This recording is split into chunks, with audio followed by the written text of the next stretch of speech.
ॐ अज्ञानतिमिरन्धस्य ज्ञानाञ्जनशलाकया चक्षुरुन्मिलितं येन तस्मै श्रीगुरुवे नमः। श्रीचैतन्यमनोभीष्टं स्थापितं येन भूतले स्वयं रूपः कदा मह्यं ददाति स्वपदान्तिकम्। नमो विष्णुपादाय कृष्णप्रेष्ठाय भूतले श्रीमते भक्तिवेदांत स्वामी इति नामिने। नमस्ते सरस्वती देवे गौरवाणी प्रचारिणे निर्विशेष शून्यवादी पाश्चात्य देशतारिणे।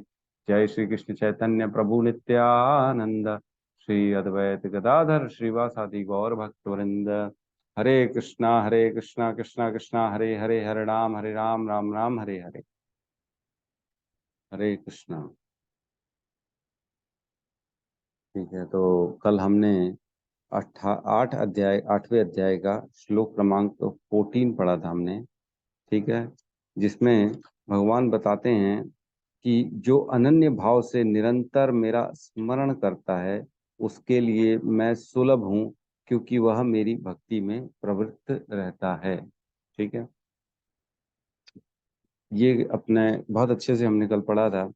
तो थोड़ा सा इसमें अपन जाते हैं कि स्मरण के बारे में भगवान ने कितना कुछ बता दिया। श्लोक क्रमांक 1 और 2 में अर्जुन ने 8 क्वेश्चन पूछे, जिसमें से 7 का तो भगवान ने आंसर 2 श्लोक में ही दे दिया। 1 और 2 में पूछा, 3 और 4 2 श्लोक में भगवान ने बाकी 7 का आंसर दे दिया। 5 और 6 में उन्होंने बताया कि अंत काल में अगर मेरा स्मरण करोगे तो मेरे धाम को आओगे। और 1 2 3 4 5 छठवें में बताया कि जिसका जिसका स्मरण करोगे यम यम वापि स्मरण भावम तजन्ते कलेवरम तम तम एवेति कौंतुये सदा तद्भाव भावितः। फिर बताया उन्होंने, जिस जिस का स्मरण करोगे उस स्वभाव को प्राप्त करोगे, वो योनि प्राप्त करोगे। बहुत इंपॉर्टेंट डिस्कशन चल रहा है। लोग समझ नहीं पाते हैं कि हमको कौन सा जीवन मिलेगा। कई लोग रहते हैं वो ये सोचते हैं कि ये एक ही जीवन है। ऐसा कुछ नहीं है, ये वो एक जीवन नहीं होता। ये जीवन आधार बनता है हमारे अगले शरीर का, हमारे अगली कौन सी योनि मिलेगी उसका।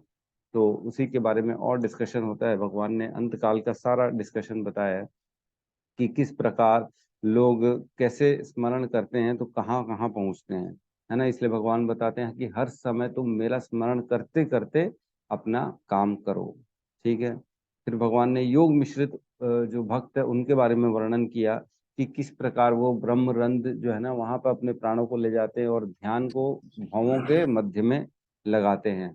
तो इस प्रकार वो मुझको प्राप्त कर सकते हैं। फिर अब भगवान जो है ना ये योग मिश्रित भक्त के बाद जो है अब केवल भक्ति के बारे में बता रही, जो सिर्फ और सिर्फ पूर्ण रूप से मेरे शरणागति रहते हैं, है ना। मतलब हम जो है ये भगवत गीता का क्रीम जो है ना पोर्शन उसमें है अभी, क्योंकि भगवत गीता में भक्ति के बारे में जो वर्णन है वो सबसे मूल्यवान है। वैल्यूएबल चीज पूरी भगवत गीता में है। वैसे तो पूरी भगवत गीता ही वैल्यूएबल है, लेकिन जो पूरा क्रीम है ना वो यही है कि भगवान की किस प्रकार शरणागति अनन्य भाव से की जा सके। ठीक है। अब पिछले श्लोक में भगवान ने बताया कि मेरा निरंतर अनन्य भाव से जो स्मरण करता है उसके लिए मैं सुलभ हूँ पार्थ, क्योंकि वह मेरी भक्ति में प्रवृत्त रहता है। तो अब बता रहे भगवान कि जो मेरी अनन्य भक्त रहता है ना, अनन्य भक्ति करने के बेनिफिट्स क्या हैं, है ना। जो मेरी अनन्य भक्ति में लगा रहता है उसको फायदे क्या मिलते हैं, वो भगवान अब हमको बता रहे हैं इस श्लोक में। ये बहुत इंपॉर्टेंट श्लोक है। तो मैं रिक्वेस्ट करूंगा सबसे कि इसको याद जरूर कर लें। कल हम इसको भी एक बार सबसे जो है ना रिवीजन करा लेंगे। कल अपन याद करके बताएंगे सब। ठीक है। श्लोक क्रमांक 15, वेरी वेरी इंपॉर्टेंट श्लोक ऑफ भगवत गीता, अध्याय 8। ठीक है। मामुपेत्य पुनर्जन्मः दुःखालयम् अशाश्वतम् न आप्नुवन्ति महात्मानं संसिद्धिं परमां गतः। मुझे प्राप्त करके महापुरुष जो भक्ति योगी है ना, कभी भी दुखों से पूर्ण इस अनित्य जगत में नहीं लौटते, क्योंकि उन्हें परम सिद्धि प्राप्त हो चुकी होती है। क्लियर कट भगवान ने बताया, मुझे प्राप्त करके मामुपेत्य पुनर्जन्म, दुखालयम अशाश्वतम, मतलब मुझको प्राप्त करके, माम उपेत्य, माम मुझको, उपेत्य मतलब प्राप्त करके, पुनर्जन्म दोबारा उसका जन्म नहीं होता। कहाँ नहीं होता? दुखालयम अशाश्वतम, मतलब इस भगवान ने पृथ्वी को, इस संसार को दोबारा जो है ना, दोबारा जो है पुनर्जन्म यहाँ कहाँ नहीं होता? दुखालयम और अशाश्वतम, इसको दुख का घर बताया। आगे बताते हैं, न आपनुवंती महात्मानम, महात्मानः सॉरी, न आपनुवंती मतलब वो दोबारा नहीं आता। क्यों नहीं आता? क्योंकि वो जो है ना, संसिद्धिम परमाम गतः, वो मेरी जो है ना भक्ति में पूर्ण रित लगा रहता है, और उसको जो है ना शुद्ध भक्ति प्राप्त हो चुकी है ना। बहुत इंपॉर्टेंट है ये श्लोक। भगवान ने दुखालयम अशाश्वतम कहा है। इसको आप हाईलाइट कर लो, अंडरलाइन कर लो, जो अच्छा लगता है वो कर लो, लेकिन दुखालयम अशाश्वतम किसके लिए कहा गया है? इस संसार के लिए कहा गया है ना। इस संसार को जो जानता है अच्छे से, जो मानता है अच्छे से, वो इसको दुखालयम अशाश्वतम बता रहा है। जिसने बनाया है इस संसार को वो बता रहा है कि ये संसार दुखालयम और अशाश्वतम है। तो जिस प्रकार हम गाड़ी कोई देखते, गाड़ी कोई नई नई आती है ना, उसके फीचर्स इतने सारे होते पता नहीं पड़ते। मोबाइल के फीचर्स पता नहीं पड़ते हमारे को, किसी से पूछना पड़ता है, प्रभु जी बता तो दो यार, ये क्या है इसमें, ये कैसे होगा, सेटिंग कैसे होगी, चेंज कैसे होगा। ठीक है। जो गाड़ी बनाया है, जो कंप्यूटर बनाया है, वो कंप्यूटर के बारे में सबसे ज्यादा अच्छा बता सकता है कि नहीं है? कोई और बता सकता है क्या? नहीं नहीं प्रभु जी आपको मालूम नहीं, मैं बता रहा हूँ ये कैसा संसार है ना, ये कैसी गाड़ी मैं बता रहा हूँ आपको। आपने बनाया होगा लेकिन आपको कुछ मालूम नहीं, ऐसा थोड़ी हो सकता है? जो बनाया उससे ज्यादा हम जानते हैं क्या? नहीं। जो जिसने मैन्युफैक्चरर है इस संसार का, कृष्ण, वो बता रहे हैं कि मैंने इस संसार में दुखालयम और अशाश्वतम ही बनाया है। दुखालयम मतलब दुखों का घर, विद्यालय मतलब विद्या का घर, भोजनालय मतलब भोजन जहाँ मिलता है, मदिरालय जहाँ मदिरा मिलती है। और कौन कौन सा आलय होता है रोहित प्रभु? और कौन कौन सा आलय होता है? हिमालय जहाँ हिम मिलता है, आइस मिलती है। हम्म, तो क्रीडालय जहाँ खेला जाता है। और कौन कौन से होते हैं? वस्त्रालय। वाचनालय। वस्त्रालय, वाचनालय, पुस्तकालय, ठीक, जहाँ पुस्तकें मिलती हैं। तो इस प्रकार दुखालय जहाँ क्या मिलेगा? दुखी मिलेगा। लेकिन हम लोग इतने बिजी हो गए हैं कि एडजस्ट कर लेते हैं, एडजस्ट कर लेते हैं। ये हमारी ह्यूमन क्वालिटी है। दुखों में भी एडजस्ट कर लेते हैं, हर दुख को ठीक है क्या करना है, दुख एडजस्ट करो। कुछ थोड़ा बहुत सुख मिल जाएगा तो उसमें खुश हो जाएंगे। हैं? सुबह से शाम रात तक पूरा मेहनत करते हैं और सुख मिलता है थोड़ा सा। रात को लोग जो है ना दारू वारू पी लेते हैं और कुछ खा लेते हैं, बड़ा घर खरीद लेते हैं, तो उनको लगता है बस अब सुख हो गया। यार यही तो सुख है, और क्या मिलेगा सुख? सुख नहीं है वो। सुखालय करना चाहते हैं हम लोग इस संसार में अपने आप का जीवन सुखालय करने करने करने करने के लिए खुद सूख जाते हैं। सूख जाते हैं, इतना सूख जाते हैं, बेचारे परेशान हो जाते हैं अपने जीवन से, और सुखालय कर नहीं पाते हैं। पूरा जीवन लगा दिया अपने बच्चों को, अपने पत्नी को, अपने किसी को भी जो भी आपके हैं, पूरा जीवन लगाते हैं उसको संतुष्ट करने में, ये मेरे से बस प्रसन्न रहे, है ना। लेकिन एक जीवन में समय ऐसे आएगा, उसके भी मुंह से निकल जाएगा तूने किया क्या है मेरे लिए। ऐसा होता है। जिसके साथ नहीं हुआ ना, वो क्या बोले अब, लेकिन जिनके साथ हो गया है वो समझ सकते हैं कि ऐसा होता है। तो एक बार जब आपने सबने कथा जरूर सुनी होगी, उसकी गौकर्ण की, हरि बोल। गौकर्ण की कथा सुनी होगी, जिसकी माता धुंधुकारी और भाई धुंधुलिका, नहीं, उनकी माता धुंधुलिका थी और उनका भाई धुंधुकारी था, और उनके पिता जो थे आत्मदेव थे। आत्मदेव नाम था ना उनका, राइट, आत्मदेव ही थे। तो बेचारे बड़े, बहुत, उनका पुत्र नहीं था ना, पहले कोई पुत्र नहीं था। बहुत उन्होंने प्रयास किया, मेहनत की। वो पंडित थे और उनकी पत्नी जो थी धुंधुकारी, वो धुंधुलिका, सॉरी, पत्नी का नाम धुंधुलिका था। धुंधुलिका जो थी, वो वो पूर्ण रूप से भौतिक भौतिक आसक्ति में थी, है ना। वो आसक्ति में थी, उसको मतलब नहीं था। वो बोले मेरे को बच्चा अच्छा नहीं करना है, मेरा फिगर खराब हो जाएगा, कौन इतना दर्द सहेगा, ये है वो है फलाना ढिकाना। उसको खाली अपना जीवन जीना था, तैयार होना था, वगैरह वगैरह, एक्स वाई जेड, पूर्ण रूप से भौतिकवादी। लेकिन आत्मदेव जो थे ना, वो पंडित थे। वो प्रार्थना करते हैं, तपस्या करते हैं भगवान से दिन रात, कि मेरे को एक पुत्र हो जाए। फिर एक बार जब नदी के किनारे वो तपस्या कर रहे थे, तब एक ऋषि आते हैं, उनसे चर्चा करते हैं। तो आत्मदेव बोलते हैं भैया, मेरे को कैसे भी करके एक पुत्र का आप आशीर्वाद दे दो। तो पुत्र का आशीर्वाद वो मजबूरी में देते हैं, बोलते हैं ये ले एक पकड़ आम, ये खिला देना अपनी पत्नी को, वो गर्भवती हो जाएगी। ठीक है। तो गर्भवती अपनी पत्नी को खुश होके देते हैं। वो आत्मदेव बोलते हैं ये आम खाओ, मेरे को ऋषि ने दिया है, इसको खाने से तुम जो है ना गर्भवती हो जाओगे। ठीक है। वो रख लेती, बोले ठीक है आप जाइए, मैं खा लूंगी। तो वो क्या करती है, आम को फेंक देती है पीछे, और वो उसकी गाय जो रहती है घर की, वो खा लेती है आम को। क्योंकि इसको प्रेग्नेंट होना नहीं था, बच्चा चाहिए नहीं था इसको, ये बोले पागल है मेरा पति। फिर कुछ समय बाद वो जो है ना, उसकी एक्चुअल में धुंधुलिका की बहन भी थी एक, वो प्रेग्नेंट होती है। और उसकी जो बहन थी, वो चाहती है कि मैं बच्चा नहीं रखूं।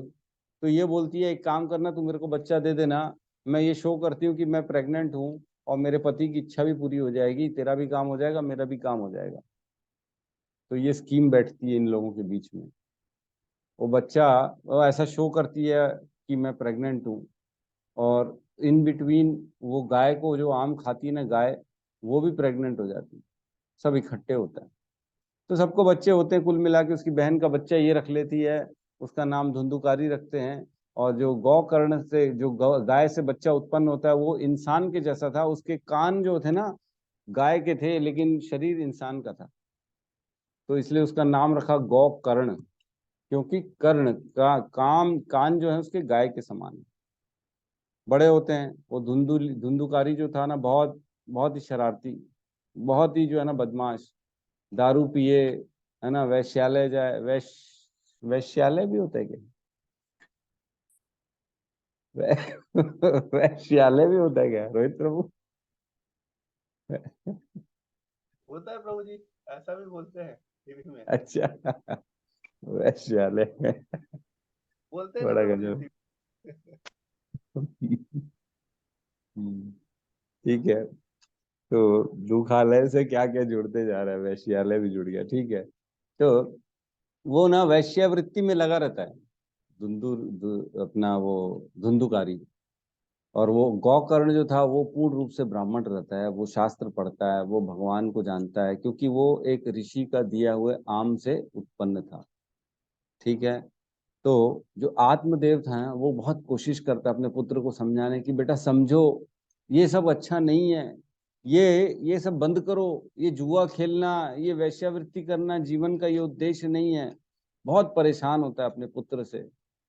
तो एक दिन जब समझाने जाता है अपने पुत्र को ना, तब उसका पुत्र वो दारू पिया रहता है, जो है ना, धुंधुकारी। और वो अपने पिता के सीने में एक लात मारता है जोर से, और उसके पिता दूर गिरता है। बोले बुढ़े, परेशान करके रखा है पूरा जीवन मेरा, हराम कर दिया जीना, दिन रात वही वही वही वही, सर का दर्द लगा पड़ा, ये कर वो कर वो कर, तेरी बात नहीं सुननी है, निकल यहाँ से। तो आत्मदेव जो था ना, उस दिन बहुत ज्यादा अंदर से टूट जाता है, रोता है, और गौकर्ण के पास जाता है। क्योंकि गौकर्ण एक जो है ना, जो साधु टाइप की प्रवृत्ति का आदमी था, उसके पास जाता है। और गोकर्ण से बताता है, तो गोकर्ण खुश होता है, प्रसन्न होता है, बोले वाह अहो भाग्य तुम्हारे, जो तुम्हारे पुत्र ने तुमको लात मारी। कम से कम अब तो सीखोगे कि जीवन में करना क्या है। अब तो जाओ, छोड़ो, विरक्ति पाओ, इन सब से वैराग्य धारण करो। न तुम्हारी घरवाली तुम्हारी है, न तुम्हारा पुत्र तुम्हारा है, जिनके लिए तुम इतना परिश्रम कर रहे हो। अपने जीवन का उद्धार करो, जाओ भगवत भक्ति करो और कृष्ण की भक्ति करो। तो जो हमारे गोकर्ण है ना, वो बताते हैं कि जिस समय ऐसी विपत्ति आती है ना, ये चुनिंदा लोगों के जीवन में विपत्ति आती है, और जो ये विपत्ति आती है ना, ये भगवान की कृपा से आती है। क्योंकि भगवान को मालूम है ये अपने संसार में इतना मगन है, इसको पुत्र पत्नी इन सब चीजों में इतनी आसक्ति है, इतना खुशी ढूंढ रहा है, सुख ढूंढ रहा है अपने जीवन में, कि इसको मेरे लिए टाइम नहीं। फिर भगवान ऐसी परिस्थिति उत्पन्न कर देते हैं प्रकृति के द्वारा कि विरक्ति आ जाती है, अपने खुद के जो है ना धोखा दे देते हैं। तब आदमी की दिमाग की बत्ती जलती है। मेंटोर खाओ, बत्ती जलाओ, दिमाग की बत्ती जलती है फिर, है ना। मेंटोर खाने की जरूरत नहीं है, एक लात पड़ेगी और किसी की बात पड़ेगी, तब जाके इंसान भक्ति में आता है। बहुत मुश्किल है, लेकिन ना संसार वालों का दिमाग, मेरे को तो लगता नहीं है कि किसी को समझाने से कोई समझता भी है। वो लोग समझते हैं कि हम बेवकूफ ही हैं। कल हमारे मित्र लोग बैठे थे, कल रात को मैं गया था एक डिनर में, 10-12 लोग बैठे थे हम लोग, 1-1.5 घंटा बैठे थे, लेकिन मैंने तो ऐसा लगता है कुछ बोला ही नहीं। मैं उनकी बातें ही खाली सुनता रह गया और कोशिश भी नहीं कर पाया कुछ बोलने की। इतना इन लोग अपने आप में संतुष्ट हैं, अपने जीवन से इतने खुश हैं, वो सुबह से शाम रात तक लगे हुए हैं खाली काम काम काम में और पैसा कमाने में। मिल क्या रहा है मेरे को तो समझ में नहीं आ रहा, अक्ल है नहीं किसी में। बातें करते हैं भगवान की, बातें करते हैं इधर उधर की, किसी से कोई लेना देना नहीं। खाली जो मैंने सीख लिया, बस मैंने जो समझ लिया वही फाइनल है, बाकी इससे ऊपर मेरे को जानना भी नहीं। बोले बोले तुम सब लोग जो होते हैं ना, उनका बोलते हैं ब्रेन वॉश कर दिया जाता है, बोलते हैं लोग। मेरे को ऐसा बताया, मेरे को बोले कर, बोले जो ऐसा इतना भक्ति में घुसता है ना, बोले उन लोगों को ना हिप्नोटाइज कर दिया जाता है, इसलिए वो लोग ऐसा करते हैं। अब क्या बोलूं, उनको हिप्नोटाइज कर देते हैं। ठीक है भैया, हिप्नोटाइज कर देते हैं। थोड़ा सा बोलने की कोशिश किए तो बोलते हिप्नोटाइज हो, बोले तुम लोग सब जो है ना नहीं समझ सकते, बोले अब तुम लोग जाओ, बोले अपना काम करो, हमको मत बताओ, बोलते ठीक है। तो दुखालय में कुल मिला के दिन रात परिश्रम कर रहे हैं, और रात को मिल क्या रहा है, खाली थोड़ा सा काम सुख, या थोड़ा सा कोई भी थोड़ा पैसे का सुख और इसका सुख मिल रहा है, बाकी कुछ नहीं। तो जब तक इन लोगों से विरक्ति नहीं आएगी, जब तक इन सब चीजों की हम अपने अंदर की एक्चुअल में भगवत भक्ति को प्राप्त नहीं करेंगे ना, तब तक हमको समझ में नहीं आएगा कि ये जीवन में खाली दुख ही दुख है ना। दुख में भी आदमी एडजस्ट कर लेता है और बोलता है सुख तो है ना यार, थोड़ा तो सुख है। दोस्त है मेरे जीवन में, मेरे प्रभु जी, मैंने कमाया है, दोस्ती कमाई है। कभी बोलता है मैंने बच्चों को कमाया, देखो मेरे बच्चे कितने जो है ना संपन्न है, कितने अच्छे हैं। माँ बाप यहाँ बैठे, बच्चे अमेरिका में डॉक्टर बन गए, इंजीनियर बन गए, बोलता है मैंने देखो अपने बच्चों को क्या बना दिया, मेरा जीवन सफल हो गया। अरे समझ में ही नहीं आ रहा, इल्यूजन में है, फुल इल्यूजन में। प्रभुपाद कहते हैं यही तो माया है, इल्यूजन। जो नहीं है वो लगता है, लेकिन एक्चुअल में वो नहीं है। क्या मिल गया हमने दूसरे के लिए अगर कुछ कर लिया तो? अपनी आत्मा का उत्थान जो नहीं कर रहा है, वो यहाँ रहते रहते भागवत भगवत भागवत इसमें श्रीमद् भागवतम का एक श्लोक है, मेरे को नाम है, वो आत्महत्या कर रहा है। अगर अपने जीवन में भक्ति नहीं कर रहा है तो आत्महत्या कर रहा है, अपनी आत्मा का हनन करने वाला कहलाया जाएगा वो। ठीक है, तो हम इसके श्लोक में प्रवेश करते हैं। एक श्लोक आता है, बड़ा अच्छा श्लोक है। उस दिन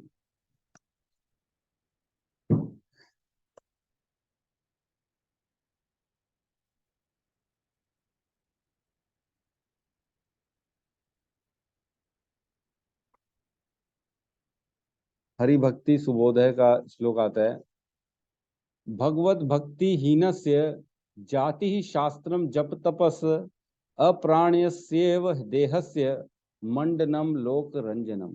मतलब भगवत भक्ति हीनस्य, जिसके जीवन में भगवत भक्ति नहीं है, वो चाहे कोई भी जाति का हो, शास्त्र व्रत क्यों ना हो, जप तप क्यों ना करता हो, कैसी भी क्यों ना देह में हो, लेकिन वो मंडनम लोक रंजनम, मतलब इस प्रकार है जैसे मुर्दे को अलंकृत किया जाता है। मुर्दा जो होती है ना, डेड बॉडी, उसको अगर हम सजाएं संवारें, लिपस्टिक लगाएं, कान की बाली लगा दें, साड़ी पहना दें, बढ़िया मेकअप कर दें, तो क्या फायदा ऐसे ऐसे मेकअप का, ऐसे दिखावे का, जो कि एक डेड बॉडी में किया जा रहा है। तो इसके साथ इसका जो अनुवाद है, भक्तिहीन व्यक्ति के लिए उच्च कुल या राष्ट्र में जन्म लेना, शास्त्र ज्ञान, व्रत तप तथा वैदिक मंत्रोच्चार वैसे ही हैं जैसे मृत शरीर को अलंकार पहनाना। ऐसे अलंकार केवल सामान्य जनता के मनोकल्पित आनंद की तुष्टि करने वाले होते हैं। जिनको नहीं मालूम है कि वो मुर्दा है, जो नहीं समझ सकते हैं, उनके लिए ही खाली ये काम की चीज है, बाकी किसी के लिए, जो समझदार आदमी है उसके लिए ये वेस्टेज ऑफ टाइम है ना। ऐसी जगह समय नहीं लगाएगा आदमी, मुर्दे को तैयार करने में क्या फायदा, कोई फायदा नहीं। उसी प्रकार हमारे जीवन में जो सुखालय है वो सूख जाएगा, ये समझना जरूरी है। उसमें सुख ढूंढने का कोई अर्थ नहीं है, क्योंकि सुख है ही नहीं। जिसने बनाया है वो बता रहा है दुखालयम अशाश्वतम। अच्छा, अशाश्वतम मतलब टेम्पररी है। सुख के लिए थोड़ा चलो सुख दे देंगे भगवान, क्योंकि टेम्पररी है। हर चीज चेंज होने वाली है। जो आज सुखी है वो कल दुखी होगा, जो कल दुखी है, जो आज दुखी है वो कल सुखी होगा। तो ये ऐसा चक्र के समान चलता रहता है, चलता रहता है। आज जिसके पास पैसा है कल नहीं रहेगा, फिर परसों आ जाएगा, फिर जिसके पास आज नहीं है उसके पास कल आ जाएगा। जो आज टेंशन में कल सुखी रहेगा, कल जो आज जो सुखी है कल टेंशन में रहेगा। तो ये चक्र है, ये सबके जीवन में चलता रहेगा, कभी चेंज नहीं होगा, है ना। तो सुख के लिए आदमी क्या नहीं करता, गाड़ी खरीदता है, पहाड़ों में घूमता है ना। बड़ी बड़ी जहाजों की टिकट बुक करते हैं लोग, बोले आज मैं क्रूज में जाऊंगा, सुखी हो जाऊंगा, ये हो जाऊंगा। तो आने के बाद क्या मिला, आनंद मिला? ऐसा आनंद मिला क्या जो हमेशा के लिए रहे? नहीं मिलता, टेम्पररी है। सुखी अगर थोड़ी देर के लिए लगा उसको कि मैंने एक अच्छा अनुभव कर लिया, सुख प्राप्त हो गया, लेकिन वो खत्म हो जाएगा, क्षीण हो जाएगा, for the time being.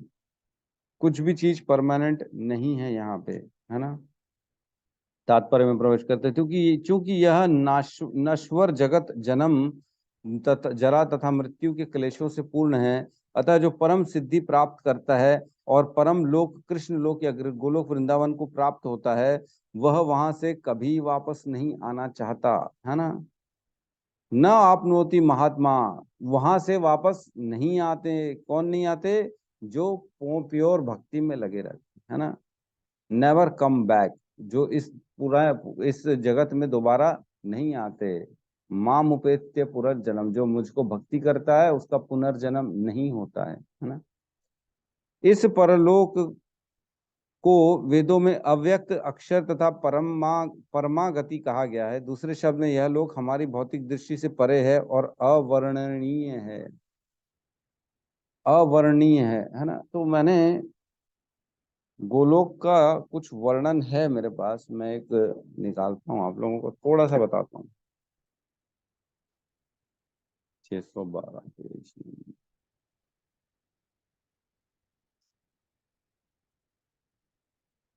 Golok का वर्णन और विस्तार, है ना। ये किस में लिखा है मैं बताऊं, ब्रह्म वैवर्त पुराण का ये श्लोक है। श्लोक नहीं पढ़ रहा मैं, 1 2 3 4 5 श्लोक हैं ये। इसका सीधा मैं अनुवाद पढ़ रहा हूँ आप लोगों के लिए, थोड़ा सुनिएगा किस प्रकार का है गोलोक वृंदावन, ठीक है।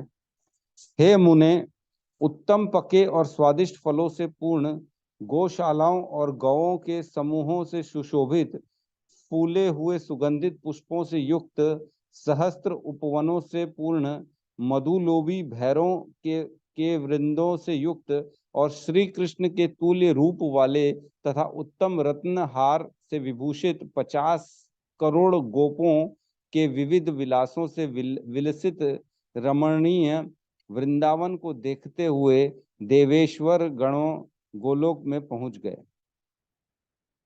जो चारों ओर गोलाकार तथा 1 करोड़ योजन में विस्तृत है। हे मुने, वह रत्नों की चार चार दीवारी से युक्त और 4 द्वारों से भूषित है, जहां गोपों का समूह द्वारपाल रूप में विराजमान है। और कहते हैं, वहां श्री कृष्ण की सेवा में लगे रहने वाले गोपों के आश्रम में भी रत्नों से जटित तथा नाना प्रकार के भोगों से संपन्न हैं। उन आश्रमों की संख्या 50 करोड़ है।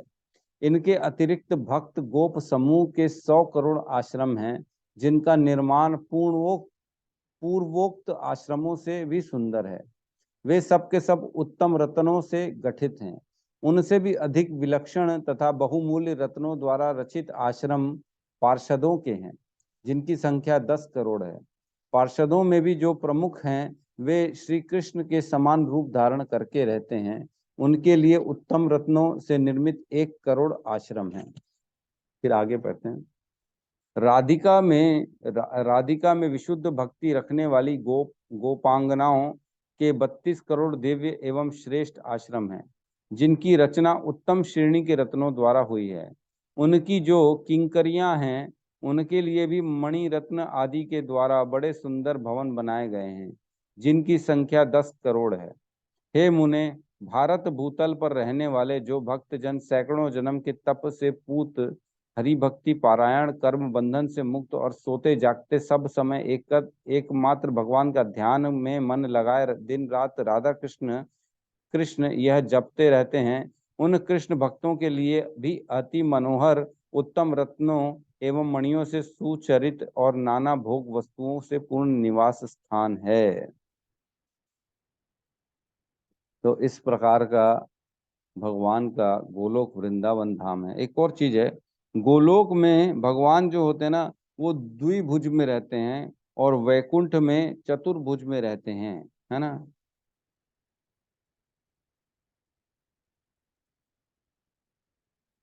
तो ये भी इसी श्लोक ब्रह्म वैवर्त पुराण में बताया गया है कि भगवान जो है ना, गोलोक में 2 भुजाओं में रहते हैं और वैकुंठ में चतुर्भुजा में रहते हैं।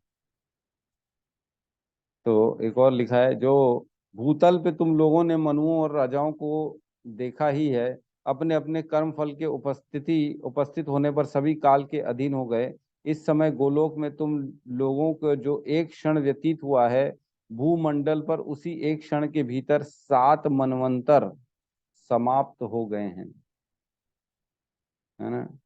7 इंद्र व्यतीत हो गए हैं। इस समय 8वां देवराज वहां पर स्थित है। और गोलोक ब्रह्मांड से बाहर और ऊपर है, उससे ऊपर दूसरा कोई लोक नहीं है, उसके ऊपर कुछ शून्य ही है। वहां तक की सृष्टि की अंतिम सीमा है। 7 रसातलों से नीचे सृष्टि नहीं है। रसातलों से नीचे जल और अंधकार है, जो अगम्य और अदृश्य है।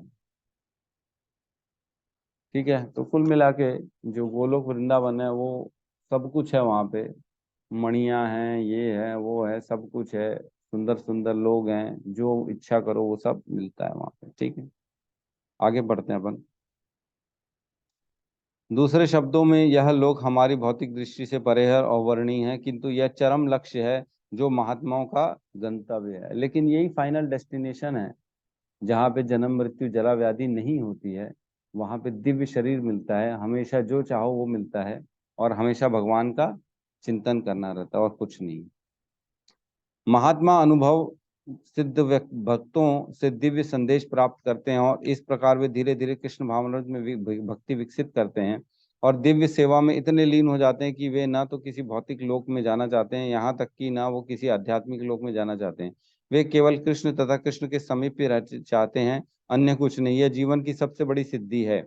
इस श्लोक में भगवान कृष्ण से के सद्गुणी भक्तों का विशेष रूप से उल्लेख हुआ है। ये भक्त कृष्ण भावनामृत के में जीवन की परम सिद्धि प्राप्त करते हैं। दूसरे शब्द में सर्वोच्च आत्माएं हैं।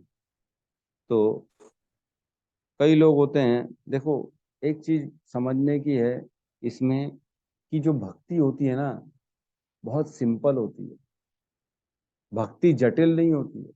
कृष्ण को समझना बड़ा सिंपल है। इतने सारे लोग ना अपने अपने तरीके से उनको व्याख्या करते हैं, भक्ति की व्याख्या करते हैं, ये कर वो करते हैं। ऐसा नहीं है। जिस प्रकार एक साइंटिस्ट हो या कोई इंजीनियर हो या कोई डॉक्टर हो, वो अनाज नहीं उगा सकता, है ना। गेहूं से अनाज उगा सकता है क्या वो? साइंटिस्ट बैठे बैठे लेबोरेटरी में, या इंजीनियर अपने जो है ना लेबोरेटरी में, या अपने जो भी जहाँ काम कर रहा है वहां उगा नहीं सकता वो। ये तो सिंपल काम है, कोई भी किसान कर लेगा। किसान को इसके लिए कुछ खास पढ़ने की जरूरत है? नहीं है, बिल्कुल नहीं। तो भक्ति भी वैसे ही है, एकदम सिंपल है। उसको जटिल बनाने की प्रक्रिया नहीं करनी चाहिए। जटिल नहीं है भक्ति, बहुत सिंपल है। तो कुछ वर्णन करते हैं हम श्लोकों का। 7वें अध्याय में 7वें कैंटो में कुछ श्लोक हैं, है ना। 7.9.17।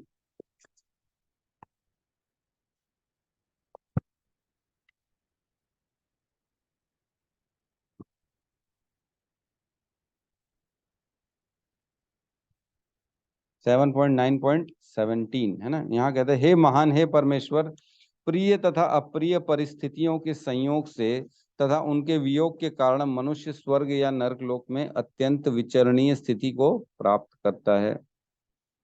तो ये खाली हमारा लिए प्रिय है, ये अप्रिय है, खाली इनका जो है ना चल रहा है हमारे जीवन में। इसको पालूं, उसको छोड़ दूं, इसको दूर करूं, इसको अंदर कर लूं, बाहर कर दूं, खाली जीवन इसी में है। मानो संताप की अग्नि में जल रहे हो। यद्यपि इस दुखमय जीवन से बाहर निकलने के लिए के अनेक उपचार हैं, किंतु भौतिक जगत में ये उपचार स्वयं दुखों से ही अधिक कष्टकारक हैं। अतः मैं सोचता हूँ कि इसकी एकमात्र औषधि आपकी सेवा में संलग्न होना है। कृपया मुझे ऐसी सेवा का उपदेश दें, है ना। प्रहलाद महाराज द्वारा नरसिंह भगवान को प्रार्थना की जा रही है, वो बता रहे हैं इस जीवन के बारे में। ठीक है, और क्या बताते हैं प्रहलाद महाराज? 7.10.8। हाँ,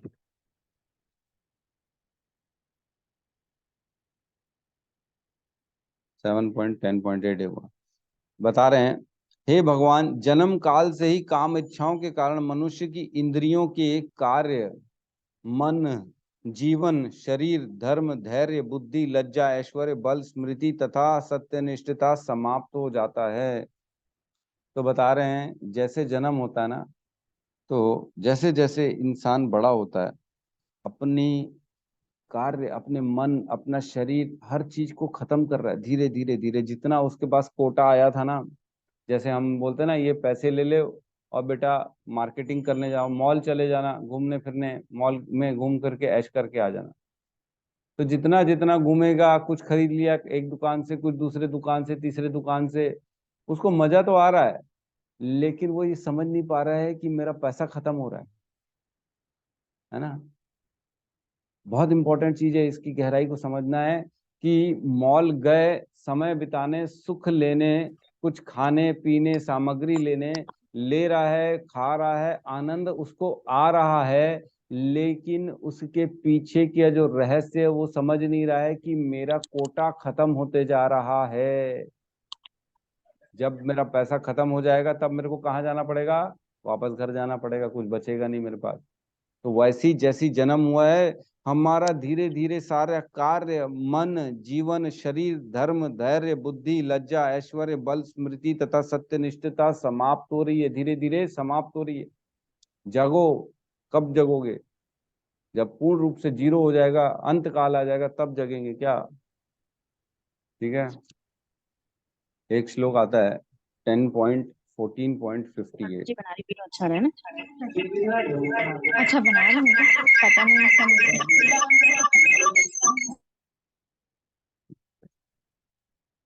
10.14.58 इसमें बताते हैं, दृश्य जगत के आश्रय एवं मुर राक्षस के शत्रु मुरारी के नाम से प्रसिद्ध भगवान के चरण कमलों रूपी नाव को जिन्होंने स्वीकार किया है, उनके लिए यह भौतिक जगत रूपी सागर बछड़े के खुर चिन्ह में भरे जल के समान है। उनका लक्ष्य पदम अर्थात वैकुंठ होता है, जो भौतिक विपदाओं को का नामो निशान नहीं होता। ना ही पग पग पर कोई संकट होता है ना। यहाँ पे लिखा है पदम पदम यत विपदाम न तेषाम, मतलब जहां यहाँ पे पद पद पे जो है ना विपदा आती है इस संसार में, वो विपदा वहां नहीं होती। पदम पदम यद विपदाम न तेषाम, वहां नहीं मिलेगी, यहाँ पे मिलेगी, लेकिन ये सारी हर पद पद पे। क्यों? क्योंकि वहां हमने भगवान कृष्ण के चरणों का आश्रय लेके रखा हुआ है। तो कुछ भगवत गीता के भी श्लोक हैं। 7.19 है ना, 7.19 में क्या कहते हैं भगवान?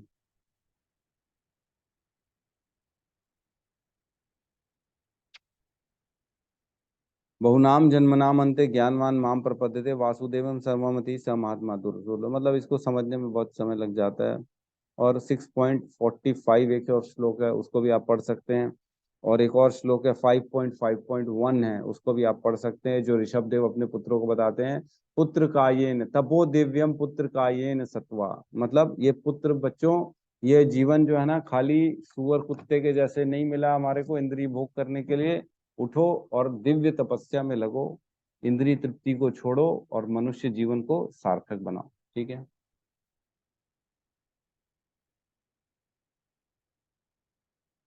किसी का कोई डाउट है, कुछ कहना है तो बिल्कुल स्वागत है, कह सकते हैं।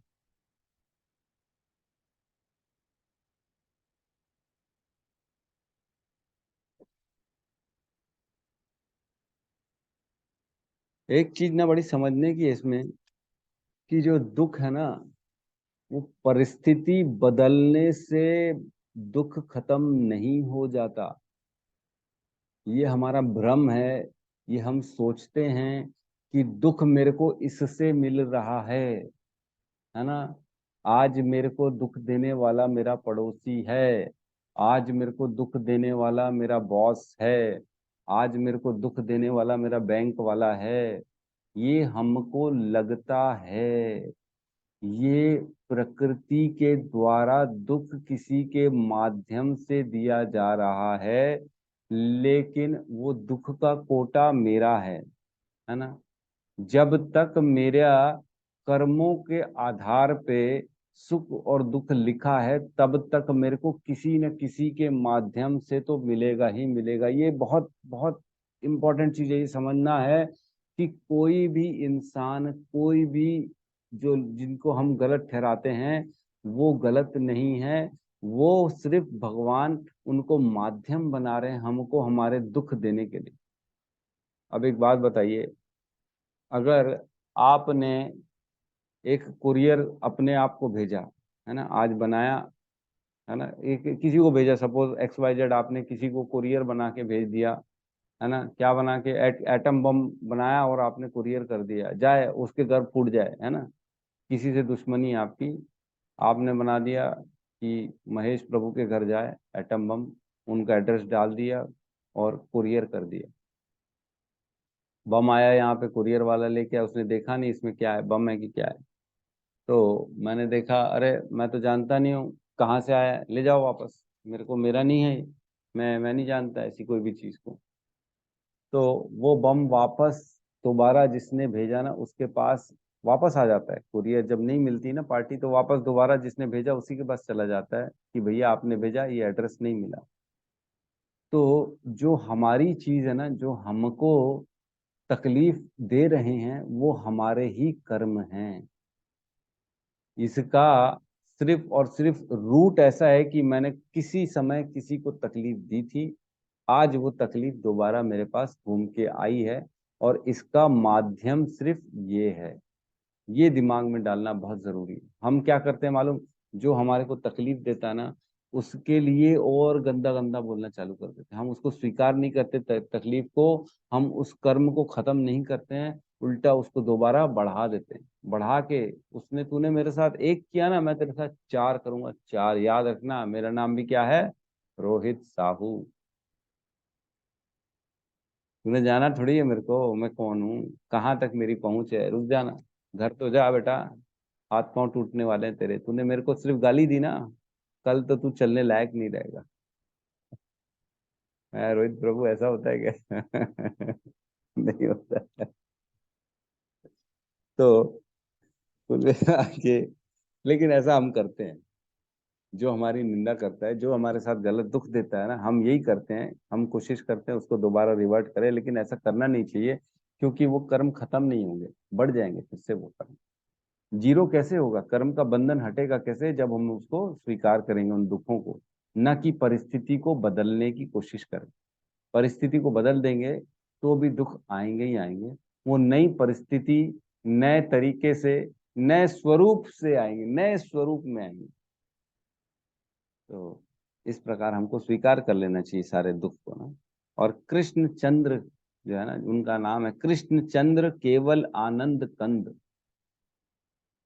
हमारे भक्त लोग कहते हैं कृष्ण चंद्र जो है ना, वो केवल आनंद कंद है। उनके साथ रहना, उनकी बातें, उनकी लीलाएं सिर्फ आनंद देने का काम करती हैं और कुछ नहीं काम करती। उनको बारे में जितना आप जुड़ोगे उनसे, आनंद आनंद आपके जीवन में बढ़ता चला जाएगा। ठीक है, तो कुछ किसी को कहना है तो कहिए, बिल्कुल स्वागत है। हरे कृष्ण प्रभु जी, दंडवत प्रणाम। जी प्रभु जी, हरे कृष्णा। जी जी प्रभु जी, आप जैसे बोल रहे थे ना, मतलब हमको तो भक्ति तो मिल जाती है, लेकिन भक्ति करने के लिए वैसे परिस्थिति हमको मतलब नहीं मिलती है। जैसे घर परिवार से हो या कहीं से भी हो, उस प्रकार से सहयोग नहीं मिल पाता, इसलिए थोड़ा सा सरवाइव करते हैं भक्ति में, है ना प्रभु जी। ये मैं कहना चाह रहा था कि परिवार में सब भौतिकवादी है और एक भक्ति कर रहा है, तो बहुत दिक्कत हो जाता है कि कैसे करें, क्या करें। कोई बात ही नहीं सुनता है, ना कोई समझता है, किसी को कुछ बोलो तो ही नहीं समझता। तो कहीं ना कहीं उस समय लगता है कि निराशा की, यार क्यों नहीं समझ रहे लोग, क्या हो रहा है ऐसा करके। बस प्रभु जी यही बोलना चाह रहा था। नहीं नहीं, आप सही कह रहे हो, बिल्कुल सही कह रहे हो। जब ऐसी परिस्थितियां आती है ना, तो ये सब मान के चलिए कि परीक्षा की घड़ी है, हमारा एग्जाम टाइम है। बचपन में भी तो एग्जाम टाइम आता था ना, जब हम परेशान होते थे, हमको लगता था अरे क्यों आ गया यार, मैंने तो पढ़ाई नहीं की, फेल हो जाऊंगा, ये हो जाऊंगा, बहुत टेंशन हो जाती थी। वैसे ही मान के हमको भी जो है ना, ये परिस्थितियों को फेस करना चाहिए कि भगवान हमारी परीक्षा ले रहे हैं कि तू ऐसी परिस्थिति में भी मेरे को याद कर पा रहा है कि नहीं कर पा रहा है। तो हमको कोशिश करना चाहिए कि हर परिस्थिति में भगवान का स्मरण करते हुए करो। और एक और बहुत अच्छी इंपॉर्टेंट बात है कि ऐसा भगवान नहीं कहते कि तुम सब काम धंधा छोड़ के मेरी भक्ति करते रहो दिन रात, अपनी ड्यूटी छोड़ दो, ऐसा नहीं कहते भगवान।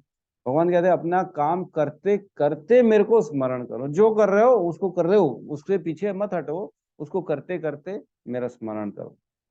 तो हमको लगता जरूर है कि हमको सब छोड़ना है, लेकिन कुछ नहीं छोड़ना है, हमको सिर्फ हर चीज में भगवान को देखना है। ये है तो मुश्किल, बट फिर भी ठीक है, करना है। और क्या, अगर इस भव सागर को पार करना है तो भक्ति करनी है। तो आज काजल माता जी का जन्मदिन है, और हम काजल माता जी को बहुत बहुत शुभकामनाएं देते हैं, और भगवान कृष्ण से विनती करते हैं कि उनको अपने चरणों में जगह दे और अपनी शुद्ध भक्ति दे, और अपने ज्ञान की जो प्रकाश है उनके हृदय में प्रकाशित करे, ताकि वो भगवान की भक्ति और अच्छे से, अनन्य भक्त, अनन्य जो है ना, सततम कीर्तयन्तो माम, हमेशा अनन्य भाव से कर सके। तो आप सब भी अनम्यूट करके माता जी को जन्मदिन की शुभकामनाएं दे सकते हैं। हरे कृष्ण प्रभु जी, बहुत बहुत धन्यवाद। धन्यवाद।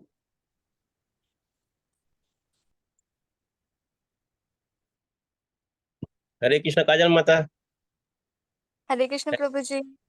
कृष्ण भावित जन्म दिन की बहुत बहुत आपको शुभकामनाएं।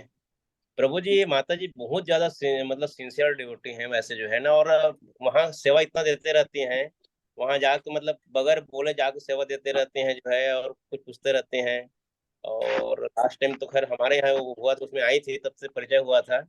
और मतलब देखिए, कल क्वेश्चन भी करी थी शायद वो कल या परसों की, मैं घर वालों से मतलब घर वाले चाहते नहीं, उसके बावजूद भी ये भक्ति लग रहती है। इनके साथ उल्टा हो रहा है ना। कई माँ बाप चाहते हैं कि अपने बच्चे भक्ति में लगे, माँ बाप लगे रहते हैं, इनके साथ उल्टा हो रहा है, उसके बावजूद भी ये भक्ति भावना में लगी हुई हैं। तो माता जी को बहुत बहुत हमको सीखना चाहिए ऐसे लोगों से कि कैसे भक्ति में लगा जाता है, कैसे सेवा दिया जाता है। हरे कृष्ण, जी एकदम जी, सही कहा। बहुत बहुत धन्यवाद प्रभु जी। हरे कृष्ण काजल माता जी, जन्मदिन की बहुत बहुत शुभकामनाएं। कृष्ण आपको और भी भक्ति में ऐसे ही आगे करे। हरे कृष्ण माता जी, दंडवत प्रणाम। थैंक यू माता जी। हरे कृष्णा काजल माता जी, आपको कृष्ण भावित जन्मदिन की बहुत बहुत शुभकामनाएं। आप इसी तरह भक्ति लगे रहें, है ना, यही हमारी कामना है, भगवान से प्रार्थना है। जी जी माता जी, हरे कृष्ण। बहुत बहुत धन्यवाद माता जी। हरे कृष्णा माता जी। हरे कृष्ण माता ji. Happy birthday. Thank you so much माता जी। जी ठीक है, सबकी तरफ से आपको बधाई। कुलजीत माता जी, हरे कृष्णा माता जी, दंडवत प्रणाम। आप इसी तरह भक्ति करिए और हम सभी को प्रेरणा देते रहिए।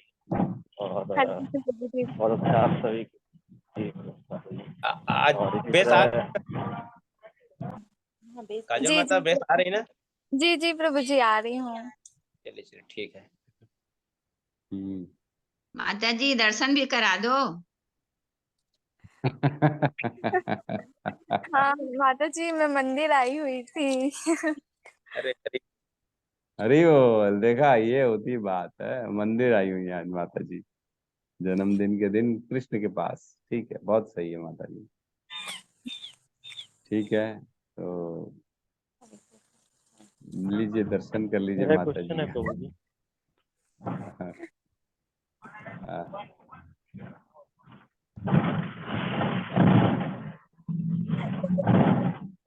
यस प्रभु जी, पूछिए, क्वेश्चन पूछिए।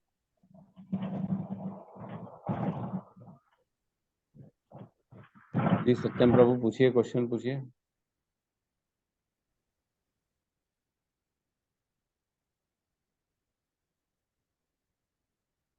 हरे कृष्णा। कल मेरा एक फ्रेंड से बात हो रही थी जो गवर्नमेंट एग्जाम की। अरे बाप रे, इतना बड़ा क्वेश्चन भेज दिया आपने। एग्जाम प्रभु की जी, कल मेरा एक फ्रेंड है जो एग्जाम की प्रिपरेशन करता रहता है। तो मतलब 4 साल से लगभग 4 साल हो गए IAS की प्रिपरेशन कर रहा है। और मैं भी प्रिपरेशन करता हूँ, बीच में भी अच्छा लगता है। तो मेरे अंदर उतनी हिम्मत नहीं रहती, मतलब जॉब के साथ साथ कर पाऊँ। मतलब डेली जो एक जैसा प्रिपरेशन नहीं रहता, कभी डे शिफ्ट लग रही, कभी नाइट शिफ्ट लग रही। तो वो बस यही कहता है कि जो है मतलब प्रिपरेशन करते रहो, हिम्मत में धारो, तुम्हारे साथ जो है चंद्रमा वीक है। तो मैं कहा ऐसा कुछ नहीं है, मतलब कहने मतलब कृष्ण भगवान की भक्ति करता हूँ, उसमें मन लगता है, और जिस चीज में मन नहीं लगता फिर नहीं करता हूँ।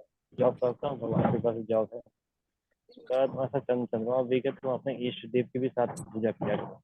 तो ऐसा मतलब जो है करना चाहिए नहीं करना चाहिए, मेरे को केवल कृष्ण भगवान डिपेंड होना, क्योंकि मैं उनको यही बोला कि मैंने कहा कृष्ण भगवान तो सब कुछ देते ही हैं, और जिन इष्ट देव की पूजा करनी चाहिए वो भी, उनसे भी जो मैं मांगूंगा वो भी कृष्ण भगवान ही दे रहे हैं, ऐसा करके समझाया। बट मैं अच्छे से एक्सप्लेन नहीं करता, तो क्या ऐसे में क्या करना चाहिए, क्या मेरे को इष्ट देव की पूजा करनी चाहिए या कैसे करना? देखो, हमने एक नहीं 50 बार पढ़ लिया है कि हमको सिर्फ और सिर्फ कृष्ण की पूजा करनी है, उनसे ही मांगना है और किसी से नहीं मांगना है। ये है, ठीक है, आप उनकी रिस्पेक्ट कर सकते हो, कोई बात नहीं। आ गए, मिल गए, दिख गया मंदिर तो कहीं प्रणाम कर लो, कोई दिक्कत नहीं। अगरबत्ती दिया दिखा दो, कोई प्रॉब्लम नहीं है। लेकिन मांगना कुछ नहीं है, हमको कृष्ण से ही मांगना है। क्योंकि जो कृष्ण देंगे ना, वो ऐसी चीज देंगे जो आपके लिए अच्छी है। देवी देवता आप जो मंगोगे वो दे देंगे, आपके लिए गंदी भी होगी तो भी दे देंगे, लेकिन कृष्ण आपके लिए जो अच्छी नहीं है वो बिल्कुल भी नहीं देंगे। ये आप मान के चलिए। तो जिस प्रकार माता अपने बच्चों को आइसक्रीम नहीं देती है ठंड में, उसका गला खराब हो जाएगा, लेकिन कोई और हो तो दे देता है, उसी प्रकार कृष्ण जो है ना, अपने भक्त को जो उसके लिए अनुचित है वो कभी नहीं देते हैं। बाकी सबका अपना अपना विवेक है, वो चाहे तो कुछ भी पूछ सकता है, किसी से भी मांग सकता है, लेकिन हम यही बोलेंगे कि नहीं मांगना चाहिए। कृष्ण पे भरोसा रखिए, सब मिल जाएगा। अपनी मेहनत करिए, और जो जहाँ पे भी प्रॉब्लम आ रही है वहां से भगवान आपको निकाल देंगे, बाहर कर देंगे। ठीक है ठीक है जी। स्वपन प्रभु भी कुछ कहना चाह रहे थे। हरे कृष्णा बोल दंडवत प्रणाम। धन्यवाद, मैं प्रणाम। एक करना चाहते थे, बाकी बहुत थोड़ा सा टाइम लगेगा। अच्छा, तो कल। इसके बारे में ही है वो कथा। 15 श्लोक नंबर 15 का ही है, 8वां अध्याय के। अच्छा, इसी पे है। जी तो अगर जल्दी हो सकते है तो बता दीजिए। हाँ, बता। हरे कृष्ण। ये जगत दुखों से भरा हुआ है, फिर भी जीव इस जगत में सुखी होना चाहता है। इसके बारे में महाभारत में संजय और महाराज धृतराष्ट्र के बारे में एक कथा है। महाभारत युद्ध में जब धृतराष्ट्र के पुत्र मारे जा रहे थे और संजय रोज रिपोर्ट देता था, महाराज आज आपके 10 पुत्र मारे गए, आज आपके 8 पुत्र मारे गए, आज आपके 5 पुत्र मारे गए। इस तरह संजय सूचना देता था। तब धृतराष्ट्र महाराज का बहुत बड़ी पीड़ा होती थी, वो बहुत दुखी होते थे। इससे एक बार बहुत दुखी होकर धृतराष्ट्र महाराज संजय से कहा, हे संजय, ये जगत बहुत ही दुख देने वाला है। इस जगत में व्यक्ति सुख चाहता है लेकिन मिलता है दुख। तब संजय ने उत्तर दिया, हाँ महाराज, ये जगत ऐसा ही है। फिर संजय ने एक कथा सुनाई, ये जगत कैसा है। एक बार एक व्यक्ति कुछ कार्य के लिए जंगल गया। वो जंगल में घूम रहा था कि अचानक बहुत बड़े गड्ढे में गिर गया। उसने देखा एक साइड में सीधी जमीन है और दूसरी साइड में बहुत ही नीची थी। उसने दूसरे साइड में जाना आरंभ किया। जिस और वो जा रहा था उस ओर घना जंगल था। उसने उस घना जंगल में प्रवेश किया। उसने देखा कि घने जंगल में बहुत सारा जंगली प्राणी है, जैसे शियार, चीते, लोमड़ी इत्यादि। इस जंगली प्राणी ने उसको देखा तो वो ये सब इसके पीछे पड़ गए और वो आगे भागे जा रहा था। पीछे सब जंगली जानवर भाग रहे थे। इस तरह भाग रहा था कि रास्ते में एक कुआं आ गया जो घास से ढका हुआ था। इस व्यक्ति को पता नहीं चला ये कुआं है। वो व्यक्ति उस कुएं में गिर गए, लेकिन गिरते गिरते उसने हाथ में कुएं में एक अंदर झुकी हुई पेड़ की डाली को पकड़ ली। उसको पकड़ ली और कुएं के अंदर झुकी हुई डाली को उसने उस डाली को पकड़ लिया और नीचे गिरने से बच गया। वो कुएं में अंदर 5 फीट झुकी हुई थी, इसलिए वो जंगली प्राणी मार नहीं सकते। लेकिन ऊपर से घूर घूर कर जंगली जानवर देख रहे थे और इंतजार कर रहे थे कब वो बाहर निकलेगा और कब हम उसको खाएंगे। ये यहाँ व्यक्ति उस डाली पर पकड़ा हुआ लटका रहा था और उसकी दृष्टि नीचे की ओर पड़ी। देखा एक मगर मुंह खोलकर बैठा है नीचे। फिर उसने ऊपर देखा, जंगली जानवर इंतजार कर रहे थे कि कब वो बाहर आएगा फिर मैं खाऊंगा। फिर उसकी दृष्टि पेड़ की डाली के ऊपर पड़ी जहां उसने पकड़ के रखा था। उसने देखा 2 चूहे पेड़ को काट रहे थे जिसको उसने पकड़ कर रखा था। एक चूहा काला था, दूसरा चूहा सफेद था। इन चूहों के काटने पर मगर के प्रीति भोज तो पक्का है। फिर उसने देखा जिस पेड़ के डाली को पकड़ के रखी थी उसके ऊपर मधुमक्खी का छत्ता है और उसको पेड़ का गिरने पर सब मधुमक्खी चिढ़ गई और उसको काटने लगे। उसको खतरनाक प्यास लगी। उसने देखा कि कुएं में से गिरते हुए छत्ते में से गिरते हुए माजरास उसके हाथ से छत्ते लगने के कारण मध के छत्ते से नीचे गिर रहा था। उसने अपना मुंह खोला कि मध की 2-4 गुने मुंह में गिरी और उसने सोचने लगा कितना अच्छा मीठा मध है।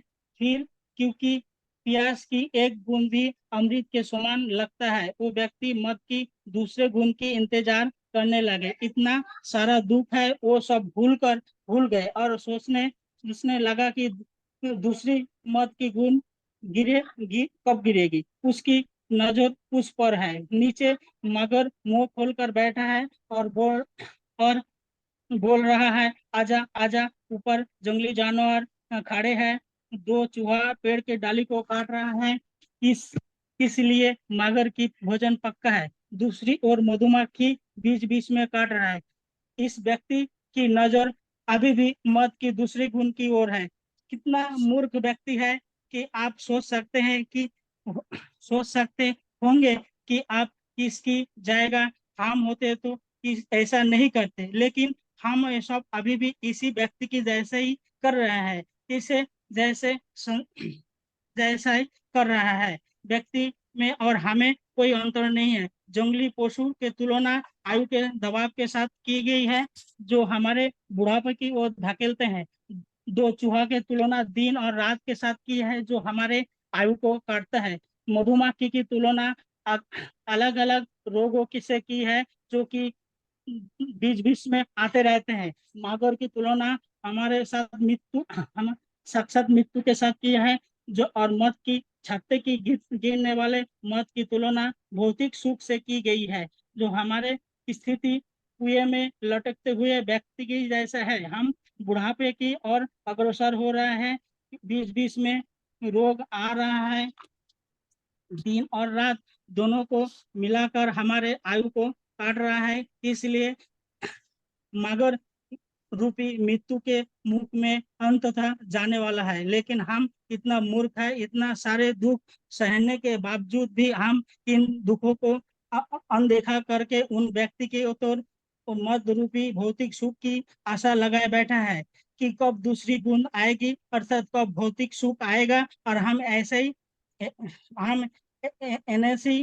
ही सोच रहा है, सोच नहीं सकते कि इसके हम मृत्यु के मुख में से बच हम कैसे ये नहीं सोच सकते जो मृत्यु के मुख से कैसे बच सकते हैं क्योंकि हम मूर्ख है। संजय महाराज धृतराष्ट्र को ये स्टोरी सुनाकर कहता है कि इस जगत में जो भी जितनी सुख की आशा करता है उसको उतनी दुख होता है क्योंकि इस श्लोक में कहा है कि जगत दुखों से भरा हुआ है, सुख की आशा करना व्यर्थ है। हरे कृष्ण गुरु जी, प्रणाम।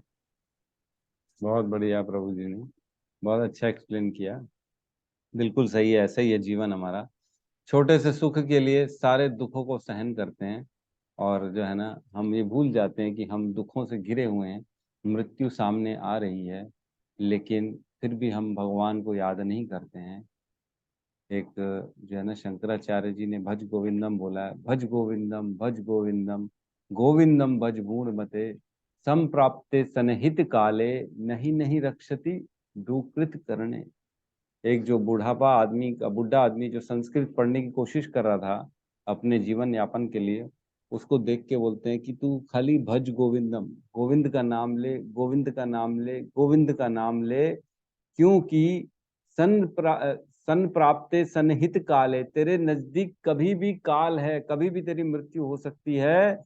नहीं नहीं रक्षति दुकृत करने। ये सब पढ़ने से, वेद के पठन पढ़ने से, श्लोकों को पढ़ने से कुछ नहीं होगा, सिर्फ और सिर्फ तेरे को भगवान की शरण ग्रहण करनी चाहिए, है ना। तो मृत्यु हमारी हमेशा खड़ी हमारे सामने, कभी भी आ सकती है, लेकिन हम हैं कि खाली सुखों के चक्कर में सुखा रहे हैं अपने जीवन को सूख जाएंगे पूरे एक दिन। ठीक है, तो यहाँ पे क्लास को हम क्लोज करते हैं आज की। बहुत बहुत धन्यवाद आप सभी का जो धैर्यता पूर्वक इतना सुनते हैं, है ना धन्यवाद।